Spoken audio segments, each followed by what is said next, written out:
Saya Gina Maratu Soliha. Di sini saya akan menerangkan definisi perilaku konsumen. Definisi perilaku konsumen menurut para ahli. Yang pertama, menurut Gerald Zeltman dan Melanie Wallendorf pada tahun 1979 menjelaskan bahwa perilaku konsumen adalah tindakan-tindakan, proses, dan hubungan sosial yang dilakukan individu, kelompok, dan organisasi dalam mendapatkan, menggunakan suatu produk atau lainnya sebagai suatu akibat dari pengalamannya dengan produk, pelayanan, dan sumber-sumber lainnya. Yang kedua, menurut David L. Loudon dan Albert J. Della Vita pada tahun 1984 berpendapat bahwa perilaku konsumen dapat didefinisikan sebagai proses pengambilan keputusan aktivitas individu secara fisik yang dilibatkan dalam proses mengevaluasi, memperoleh, menggunakan, atau mempergunakan barang-barang dan jasa. Yang ketiga, menurut James F. Angel et al.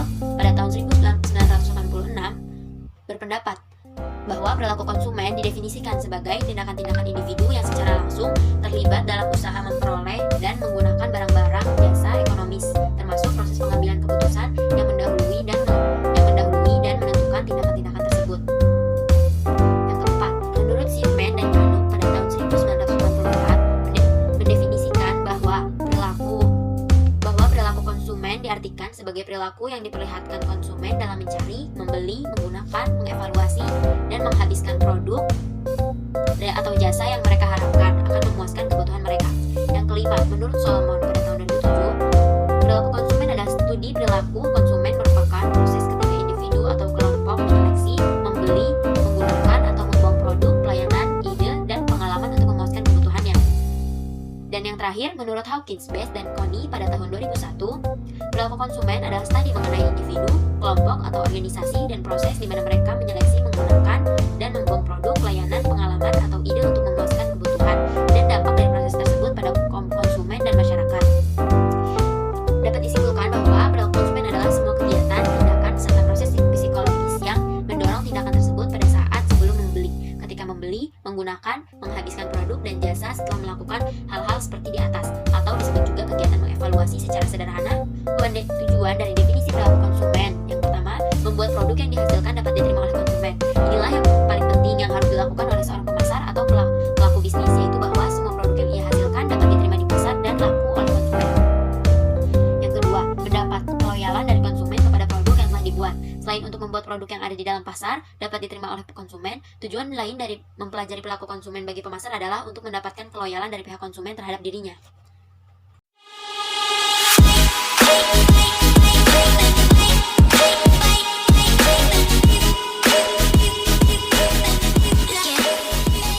Baiklah, pembahasan selanjutnya yaitu mengenai karakteristik perilaku konsumen. Menurut Kotler tahun 2014, ada beberapa faktor utama yang mempengaruhi perilaku pembelian konsumen, yaitu diantaranya yang pertama, ada faktor budaya, ada faktor sosial, faktor pribadi, dan faktor psikologis. Oke, baik. Kita akan bahas yang pertama, yaitu adalah faktor kebudayaan. Nah, budaya merupakan pengaruh eksternal yang penting terhadap perilaku konsumen. Budaya meliputi pengamatan menyeluruh terhadap sifat-sifat masyarakat secara utuh, termasuk bahasa, pengetahuan, ada hukum, agama, dan kebiasaan-kebiasaan lainnya. Yang mana hal ini menunjukkan sesuatu yang khas tentang masyarakat yang bersangkutan. Nah, kebudayaan adalah suatu kepribadian masyarakat.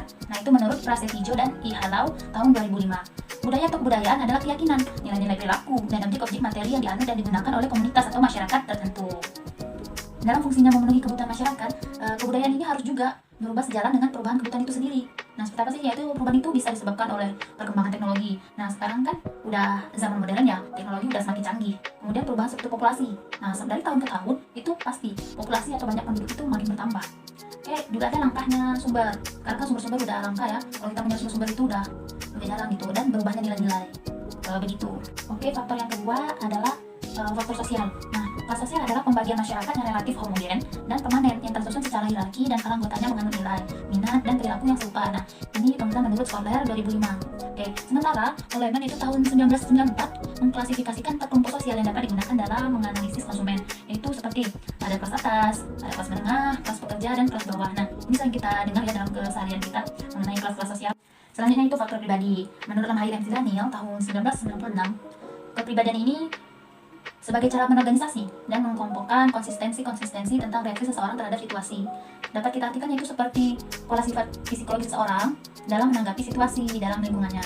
Faktor budaya, faktor kelas sosial, pribadi, udah. Sekarang kita masuk faktor yang terakhir, yaitu faktor psikolog. Nah, psikolog ini atau yang sering kita sebut dengan psikologis yaitu adalah keadaan internal setiap individu akan dan ketika melakukan suatu tindakan yang dipengaruhi oleh faktor motivasi seperti dorongan ya, bisa dorongan dari dalam diri sendiri ataupun dari luar, dan persepsi seperti pola pikir secara pandang, pengetahuan juga seperti ilmu, keyakinan, dan sikap. Sekarang kita beralih ke pembahasan selanjutnya, yaitu mengenai sejarah disiplin perilaku konsumen. Nah, dalam Ujang Semawan 2002 dikatakan bahwa disiplin perilaku konsumen telah mengalami perjalanan yang cukup panjang sebelum ia berkembang dan menjadi sebuah disiplin yang sangat penting dan dibutuhkan.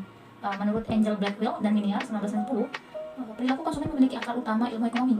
Teori perilaku konsumen merupakan salah satu landasan teori ekonomi mikro yang esensial. Nah, jadi teori perilaku konsumen ini yaitu adalah teori yang menjelaskan mengenai seorang konsumen yang akan melakukan pilihan dengan cara memaksimumkan kepuasan atau utilitasnya. Nah, pastinya pada saat ingin memaksimumkan kepuasan tersebut, pasti nih konsumen ini menghadapi berbagai kendala.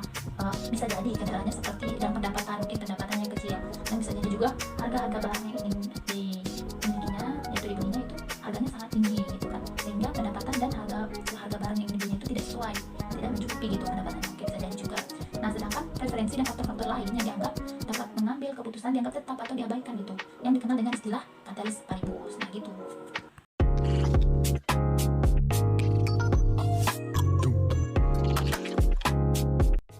Perilaku konsumen didasari oleh keilmuan dari ilmu ekonomi mikro.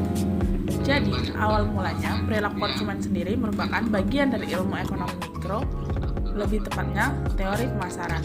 Namun, modernisasi telah membawa perubahan yang sangat signifikan terhadap aspek-aspek kehidupan, termasuk sektor perdagangan dan pemasaran. Hal ini membuat para pelaku usaha terus mempelajari dan mengikuti pola perilaku konsumen yang ternyata terkadang tidak sesuai dengan teori pemasaran yang selama ini mereka ketahui, sehingga terjadilah pembuatan atau terciptalah disiplin ilmu baru, yakni ilmu perilaku konsumen, yang merupakan bagian dari ilmu pemasaran yang membahas tentang perilaku konsumen yang lebih mendetail dan lebih signifikan.